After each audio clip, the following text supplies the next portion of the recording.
What's going on, folks? Welcome to episode 9 of the Next Man Up Injury Podcast. I am your host, Kyle Allen, and I am joined once again by the dynamic duo of Matthew Walters and Erik Kreil. Tonight is very exciting as it is our very first episode live. So if you're out there watching us, thank you for joining in. We're so excited to finally be live and figure this out. We tried to do it once before, and I, per usual, had all kinds of technical difficulties, and we had to just cancel the idea altogether. But we're here. We made it. We are live, and we are excited to be here. So let's get to it. Matthew, how are you doing, sir? Oh, I'm doing quite well. I'm nice and smelly. Just got home from football practice at my daytime job as an athletic trainer. So didn't have time to shower, so we're doing this. Well, thankfully, we don't have smell-o-vision here. Erik, how's it going? I hear you're trying to take a few victory laps this evening. Dude, I'm killing it. Week 1 was my week. If I could stop fantasy football season now, I'd be happy. You might need to join our friend Detroit Beastie in the DFS then, if that's your case. So here at the Next Man Up, we have a saying, the best ability is availability. So our goal is to help you find players that are going to actually be available. It sucks to have players that are injured, and quite frankly, they can't do anything for you when they're on the IR. So we're going to help you find who is the next man up. And for the sake of organization, we're going to split the news up by position. So to get things rolling, let's talk about QBs. First off, we have Ryan Fitzpatrick. Erik, tell us a little bit about what's going on with Fitzmagic. Yeah, so this was a real bad one, and he may return from IR somewhere mid to late season, but I don't really have high hopes for him returning at all this season. Ryan Fitzpatrick had a defender land on his back while he was falling onto his knees, and he did land on the Washington football field, which we all know is cursed. So as a result, he essentially suffered the same injury as Tua did at Alabama, but to a way lesser degree. The difference is that Tua dislocated his hip, meaning that the ball actually exited the socket, whereas Fitzpatrick subluxed his hip, meaning that the ball tried to do the same but couldn't leave the socket. And that's a good thing because it means that Fitzpatrick isn't on season-ending IR automatically, but gosh, there could be so many different problems in his hip at this point with the amount of force that hip socket just suffered. I mean, like anything from labrum, the socket could have suffered a stress fracture. There could be ligament damage. Like, we don't know yet. And so as a Washington football team homer, I'm preparing for the possibility that he's out for the season. And as an NFL fan, I'm not sure that his career isn't over also. Yeah, you hate to see an injury like that, especially for such a fun player to watch. He's kind of been a fantasy fill-in for a lot of people, and he's somebody that I would always look at for my next man up guy when my starting QB goes down. So for Washington, it looks like it looks like Heineke is the next man up for them, but do we think he's going to last the whole season? Is he the one? Well, I actually don't think that there's that big of a difference between Heineke and Fitzmagic. I think that Heineke is a very fine backup, much like Colt McCoy has been for us in the past. And I think that our defense is good enough to carry the team to some wins. I don't think that we have a chance at winning the division anymore, but I don't think that our season is ruined either. Yeah, so it's like there's not that big of a difference between the two at quarterback, but Fitzpatrick has that Fitzmagic to put you just over the edge. Sometimes he's the guy that can make the difference. All right, Matthew, we're going to keep it in Washington, but we're going to switch over to the running back position. Antonio Gibson has been dealing with a shoulder injury in practice this week. What's going on? So by all accounts, it's just a pretty bad bruise. Apparently when it happened in the game, he ran off for just a play or two, and then they sent him right back on. They listed him as limited. I probably expect him to be limited all week just with the short week for them playing New York Thursday night. But I highly doubt he misses the game, and I highly doubt he's limited at all in the game. Now, for whatever reason he does and something crazy happens and it comes out as more than just a bruise, look to J.D. McKissick to kind of fill that role, and rookie Jarrett Patterson, who I really liked coming out of the draft and was actually kind of surprised he didn't get drafted at all, but he landed on Washington football team, and he got a couple carries last week and look to him to kind of fill that role. But I doubt Antonio Gibson misses any time with this injury. Yeah, Jarrett Patterson was a legend last season at Buffalo, putting up just absolutely insane numbers week to week. So I was kind of disappointed to see him fall that far, but the small school curse can kind of bite guys like that. So it'd be interesting to see what he can do if he gets an opportunity there. All right, Eric, staying with the running backs, Raheem Mostert. He's dealing with an interesting knee injury that our friend Robert Wu covered in his recent article. Kind of made us all laugh in our group chat talking about it. So fill us in what's going on with Mostert. Well, this one hurt my soul. I had been rooting for Raheem's return all year. And I know that they drafted the trendy Trey Sermon, and apparently Eli Mitchell is a thing, but I really felt like it was Raheem's backfield to lose for this year. And I think he just totally lost it for good. Reports are saying that Raheem Mostert chipped cartilage off the lining of his knee. And honestly, this is one of the worst things that can happen to an athlete, especially a running back in the NFL, because cartilage has a very poor ability to heal and regenerate on its own. So, sadly, depending on the size of the lesion, this can be devastating for his career. And I mean, Raheem just acknowledged on social media today that he's going to have season-ending surgery to repair it. But at his age, on a one-year contract and a running back by committee, I think a realistic future scenario for Mostert is the 2020 version of Todd Gurley, and Gurley couldn't make it a full season again. So, it's saddening, but it doesn't look good for Raheem's outlook. Yeah, Mostert coming into the season was not somebody I was excited about. And in one of my drafts, he fell to me, and I was like, you know what? He'll be a good flex spot fill in. And of course, he gets hurt in week 1. So there goes that. Who are you looking at as your favorite out of this backfield to replace him? Man, well, I think that all the hype right now is on Eli Mitchell, but I honestly think that this backfield will go back and forth in the committee. I don't think that Hasty is my favorite option. If I had to choose right now, I think I would just trust what I saw, which was Eli Mitchell played fantastic. But we know that camp reports were really hyping up Trey Sermon in a very genuine way, and all of the coach speak was hyping up Trey Sermon. So I think that, if you're not willing to spend the cash on, a fab waiver for Eli Mitchell and Trey Sermon is somehow still on the waiver wire, then I wouldn't be opposed to stashing Trey Sermon in the event that, the tables do turn. But right now, you just got to trust what you see. And I think the answer is Eli Mitchell. Yeah, I think even with JaMychal Hasty there, we might be looking at a rookie timeshare in San Francisco's backfield. It's a beautiful thing. Yeah, I actually I saw some reports that supposedly Trey Sermon missed curfew the night before, and that may have played a role in why he was inactive or not. I don't know how certain that is, but kind of something to keep an eye on as we go forward. And I'm the resident Ryder Dynasty Trey Sermon hater, so I wouldn't be surprised if we see a bigger role for him going forward. Yeah, as long as he can get to bed on time, I think he's got some carries in his future. Matthew, let's talk about Rashad Penny in Seattle. He feels like he's the running back every year that people are excited for the breakout. He's finally going to make it this year, and then ends up getting hurt or just not really doing well with the touches he gets. What's going on with his calf injury? Yeah, so apparently he re-aggravated a calf injury that he was kind of dealing with, kind of strained it a bit. There's a possibility he gets put on IR to just kind of let this thing heal up good. Honestly, I wasn't drafting him anyway this year. I wasn't high on him. Chris Carson's the guy there. Alex Collins kind of comes a little interesting. Maybe the backup might jump Rashad Penny, but really for me, Chris Carson's the only running back I want there. And with Rashad Penny possibly going on IR, and redraft, he's droppable for sure. I mean, to me, at this point, you're not going to get anything for him in Dynasty, so you just hold and hope that he does become something. But yeah, it's an every year thing with this guy that just hasn't gone well so far in his career, and it is unfortunate, but sometimes that's the way it goes. Hey, next year's our year, right? Eric, Always. Eric, everybody was excited to hear that Saquon Barkley was cleared to play in week 1. He came back and was lackluster is probably not the term for it, but less than lackluster.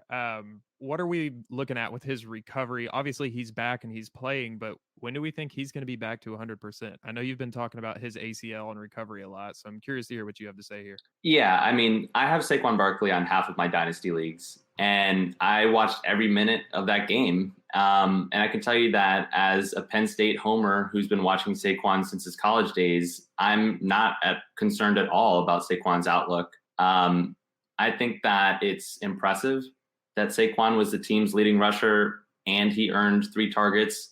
A big part of performance after an ACL rehab is, does the patient have fear? Do they trust the limb going forward? And I didn't see that at all during the game. I think that you need to look at the game in context. The whole team was pretty much in shambles. So Saquon's production wasn't what you wanted, but you'd have been wrong to expect much from him, given that we weren't even certain that he would suit up for week 1.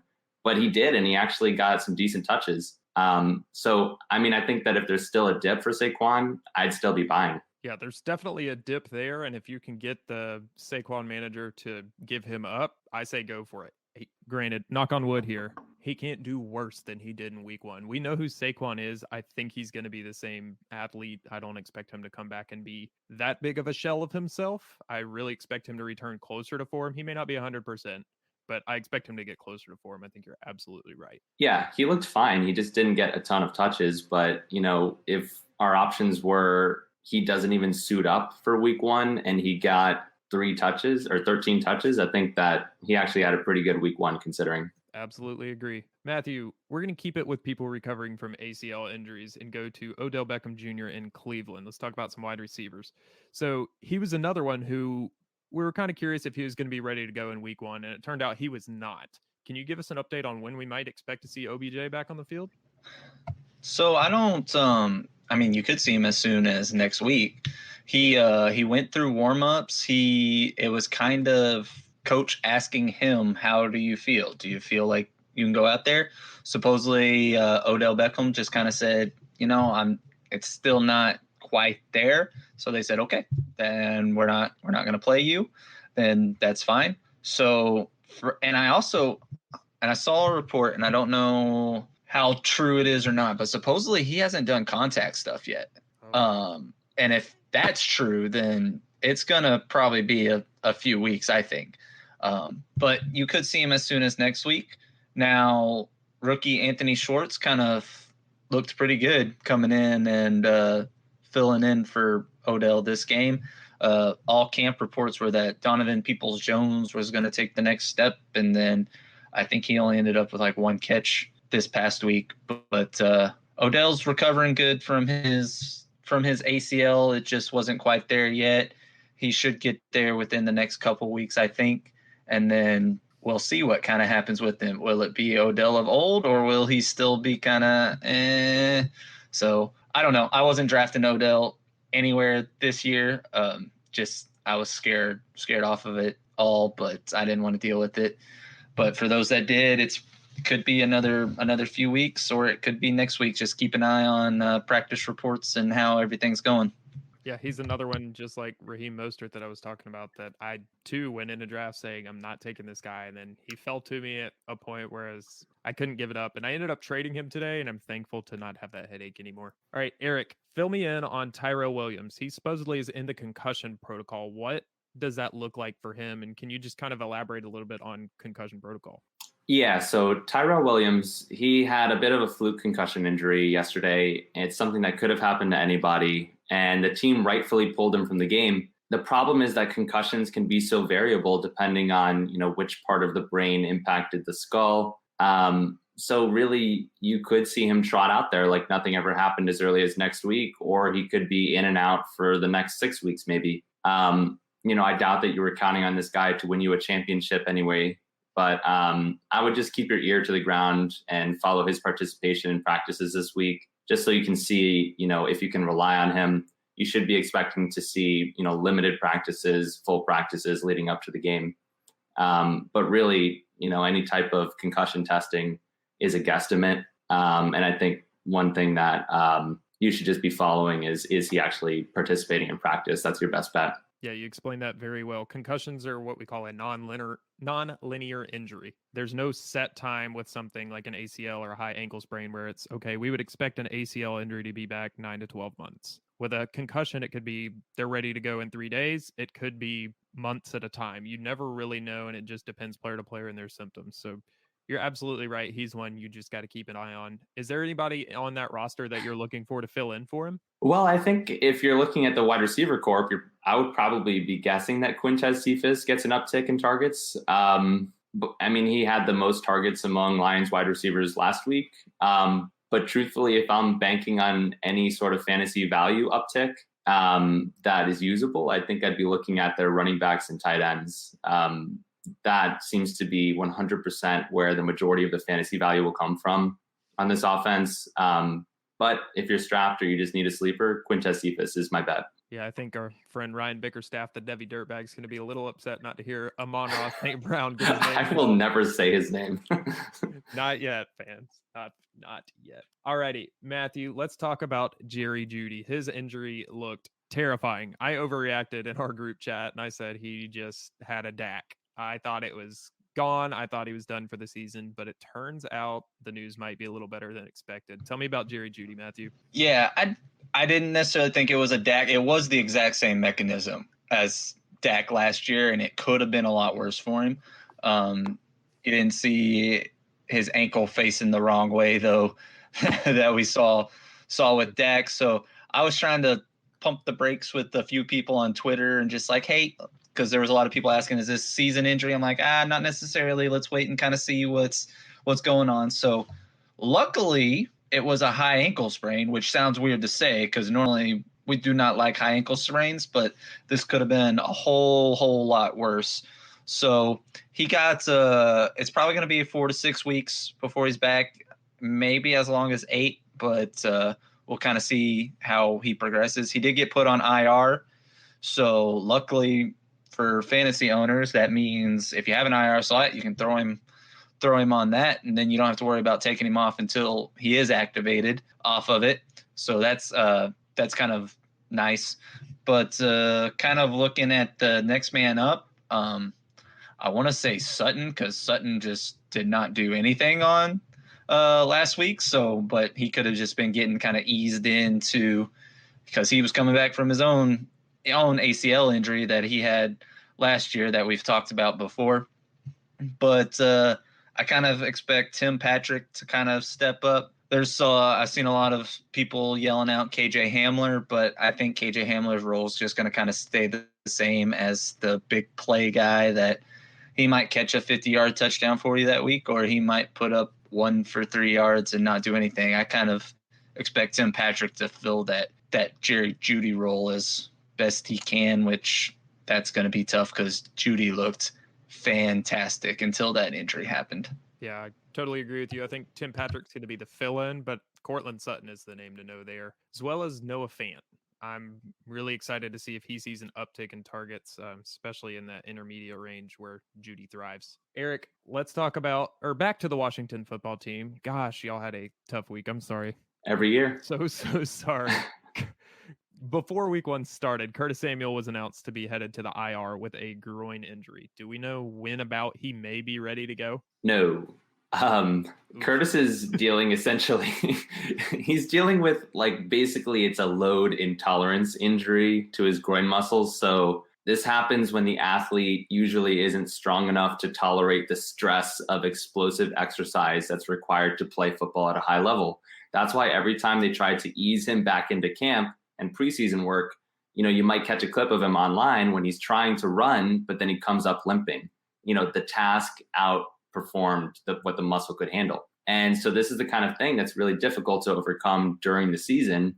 And that's why the team put him on IR so quickly, so that basically he could rest it instead of being in and out, for the majority of the games all season. I think he is eligible to return by week 4, and that seems pretty reasonable. Maybe he does, but there's typically 2 phases to any rehab. First he has to rest it so that you can decrease, the aggravation, but then you also have to strengthen it because that was kind of the core problem anyhow. So, we obviously don't know the details of his rehab, but 4 weeks might not be long enough to complete both sides of those phases. And if they do rush his return, it could become recurrent. If it gets bad enough, it's possible that he opts for, what's often referred to as a core muscle surgery, much like what Rashad Bateman had. So his range of outcomes are really variable. I'm optimistic for his return around week 4, but it's possible that it just kind of bugs him all year. And, it's very possible that they just opt for a surgical repair if that's what's needed. Yeah, I was very excited to see how he complimented Terry McLaurin there, and we don't even get a shot to see it yet. So excited to get him back on the field. Hopefully, once he gets back, he is back for good. Matthew, Dallas has just a plethora of talented wide receivers. It seems like it doesn't matter who they throw to, it's a talent factory. Unfortunately, though, Michael Gallup went down with a calf injury this week. What's going on with him, and can we expect to see him back in week 2? Yeah, this was a bummer as a Cowboys fan because Michael Gallup was having a good game. I mean, we all know Lamb and Cooper went off and both looked excellent, but Michael Gallup was having a heck of a game as well until he had to leave for his calf injury. We will not see him in week 2. He has been placed on IR as well, so it's going to be at least 3 weeks that he's out. Which once again, that's nice for fantasy owners because we can just throw them on IR and wait till they're activated, and that's kind of your go-to. But it is quite a bummer because lots of people thought he was going to have a pretty good year, and he was looking good there for a little bit. Now, Cedric Wilson was the one that kind of stepped up during the game, and they pretty much started throwing to him just as much as they were throwing to Gallup. So look for him going forward. I'd be interested to see if sorry if I butcher this name, Simi Fehoko becomes kind of a next guy up. He's the rookie they drafted this year. I'm not too high on him, but hey, crazier things have happened. So look to see if he starts getting some playing time too. Something to keep an eye out on. Yeah, Gallup had like 4.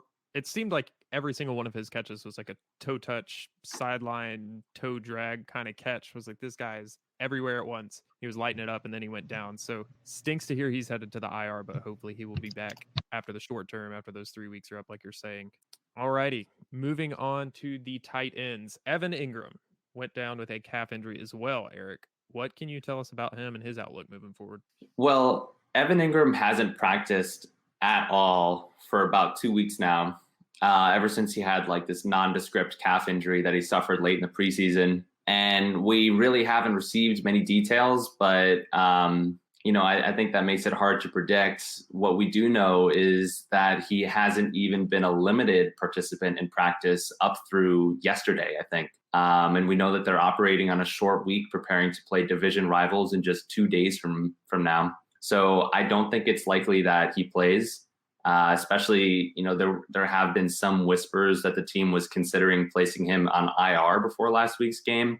That, if you're reading between the lines, that kind of leads me to believe that they know it'll be a couple weeks, but they're hopeful he'll return before the week 4 timeline. So, I would seriously be looking at other options if Evan Ingram is your current tight end, but, it's possible that he shows up next week. Yeah, Ingram catches a lot of flack for his drops, but I feel like he's one of those players that was super talented coming out of college.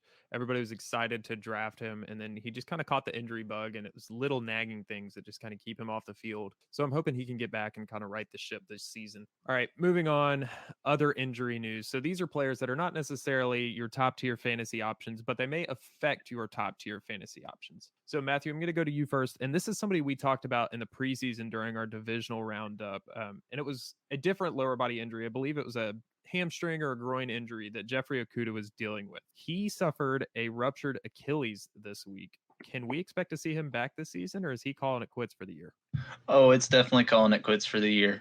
He's not going to come back this year, and there's, a chance that it's lingers into next year. And as we've discussed before, with kind of my research with Achilles, it's really 2 years later that if you are going to get back to form, that's when you get back to form. So this is really brutal injury, and I feel for the guy, and it sucks, but he'll have to have surgery if he hasn't already had surgery to repair it.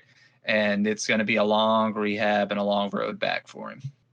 Yeah, he was a super talented prospect coming out of Ohio State. And I know Detroit fans were excited to have a good corner on the outside, but he's looking like we're going to miss him for a year or two. So, Erik, speaking of young, talented prospects on lackluster teams. The New York Jets took Mekhi Becton last year, and they were excited to see how he could help Michael Carter in the run game this year. He has a knee injury. What's going on with him? When can we expect him to be back helping those running backs? Yeah, so Mekhi Becton was the team's first-round draft pick in 2020. He's supposed to be their starting left tackle, and so it's a pretty big deal that he suffered a significant injury. What happened was he dislocated his kneecap, and there's been mixed reports as to whether or not he's getting surgery to repair damaged cartilage. We talked earlier about how articular cartilage has a poor rate of healing because of its poor vascular supply. So, if he goes down this route and he does get the surgery, he's going to miss way more than the current projection, which is 4 to 6 weeks. In any event, the Jets had a terrible showing with their offensive line after his injury. I think Zach Wilson got hit 10 times, sacked 6 times. So, if there's any good news, I think it's that the team will move Fant to left tackle in Becton's place. And I think that's Fant's more traditional position. So, it's clearly a downgrade for their offensive line that was already a bit shaky. But, there is some hope to be had knowing that Fant can just slide in there. Yeah, they did a lot of work on that offensive line this offseason, and it looks like it's going to be all for naught. Hopefully, Zach Wilson can stay healthy this year because he's going to be running for his life. All right, Matthew, let's close this out here for injury updates and talk about Jason Verrett in San Francisco. What's going on there? Another bummer. He tore his ACL. It was confirmed yesterday, so he's going to be out for the year. We'll be getting surgery soon. As we've talked with ACLs, at least the kind of silver lining is if you're going to tear your ACL, do it early in the year. That way you get that full year to kind of rehab and go forward, since we know it's 9 to 12 months. But this is a big bummer for San Francisco that he's going to be out for the year. Yeah, they're definitely going to miss him. Shout out my wife for noticing that they signed Dre Kirkpatrick today. So we'll see if he ends up being a replacement or if he's just a space filler. Alrighty, now it's time for Erik's favorite part of the show. He tried to get Matthew. I have to reassure you, he did not get any help on the trivia question this week. He asked me ahead of time, but he did not get any answers. If you ain't cheating, you ain't trying. Yes, so he's already trying to cheat, I see. He's trying. I didn't give okay. him any hints. I just told him it would be NFL trivia. That's all he got. You didn't give me any good hints. I can play fair and win. That's okay. There we go. Let's see how you fare. Alrighty, just for a quick refresher, our trivia score is tied at 5-5 between the two of you. So this could break it up coming into week one, or closing out week one, rather. Shout out to my brother, Will Allen, for tonight's trivia question. Alrighty. Last night during Monday Night Football, Darren Waller's speed was compared to that of Jerry Rice. So my question to you fellas, which of Jerry Rice's career statistical records is the only one that still stands?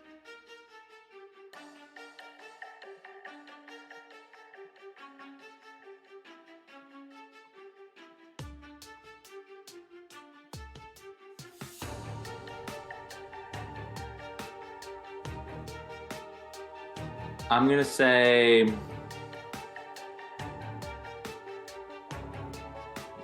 Write it down. Hold on. Oh, Don't say it out loud. Write it down. Are we right? Real quick. I apologize. We're writing it down, right? Yeah.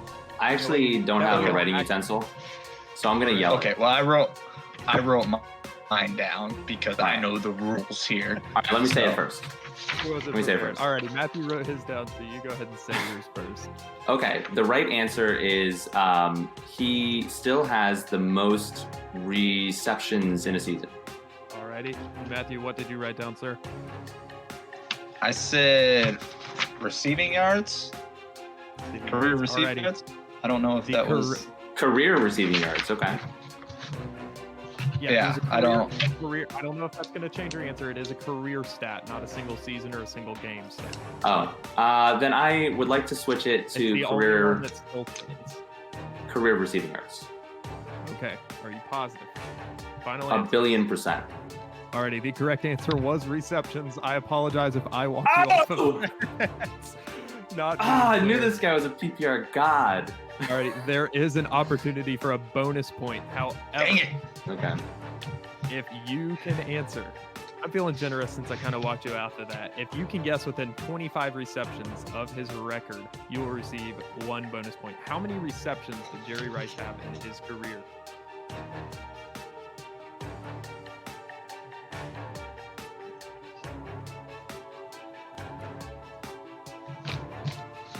Okay. All right. 3, 2. Hold on, I'm ready. Okay. All right. All right, I'm going to say mine first. Alrighty, Eric, what you got? 1,250. 1,250. Nice round number. That would be so satisfying. I put Right, 1,500. Ooh, okay. 1,500. But it's the Alrighty. Price is Right rules, right? If you go over. You were both under. The correct answer was 1,549. Dang it. Just missed being with. I was pretty close. Nice job, though. Darn close. So I was pretty close. No points from the trivia challenge this week were earned, unfortunately. Ooh, I was close though. I feel like I tasted it the first question. Shout out Will Allen, WAllen_13 Those on are- Twitter for the those are trivia good tonight. questions. You stumped us, sir. Good work. Alrighty, guys. As we close out every show, we've got to let the people know where they can find us on Twitter to get injury updates throughout the week. So, Matthew, kick it off for us. Where can the listeners find you on Twitter? Yes, you can find me at Fantasy Ferret. That's my Twitter account that I use for football. Alrighty. And Eric, where can we find you, sir? All right. I am the Nighthawk PT. You can find me on Twitter at FF_Nighthawk. And I am your host, Kyle Allen. You can find me on Twitter at KAllen_4. If you give us a follow, message us, DM us, tweet us, whatever you want to do if you're looking for some injury updates, and we will do our best to get you the latest in news. Don't forget to follow Ride or Dynasty on Twitter at Ride or Dynasty, and check out the website. We've got new articles coming out weekly, especially coming into the season. We're going to be putting out a lot of great content. Friend of the pod, Robert Wu at The Asian Slant on Twitter, put out 2 articles this week, one right before kickoff and one earlier this afternoon. That was quite funny. He's having a tough start to his season, so give him some love on Twitter. And as always, thank you for listening. We've got to close it out and let you know that the best ability is availability. Peace. Adios. What's up, folks? This is your host, Kyle Allen. I've got to give a quick disclaimer and an apology. I failed to fact check our trivia question, courtesy of my brother, nonetheless. Whether this was a prank or on purpose, I do not know. But as you may have noticed, Jerry Rice is still the career record holder for more than just receptions. He still holds the record for touchdowns, yards, and I'm sure a plethora of other receiving records. So apologies for the mistake there. I decided to award both Eric and Matthew a trivia point this week for the questions because technically they were correct in saying that he held the career receiving yards record. And one last thing before we go, we got to give a special shout out to friend of the podcast, John C. He creates all of our music for the pod, including our intro and outro jams that we really enjoy. So if you're looking for music for your podcast, your videos, or you just want to hear some sweet tunes, you can contact him via email, jonseemusic@gmail.com. That's JONSEE music@gmail.com. Thanks again for listening, and don't forget, the best ability is availability.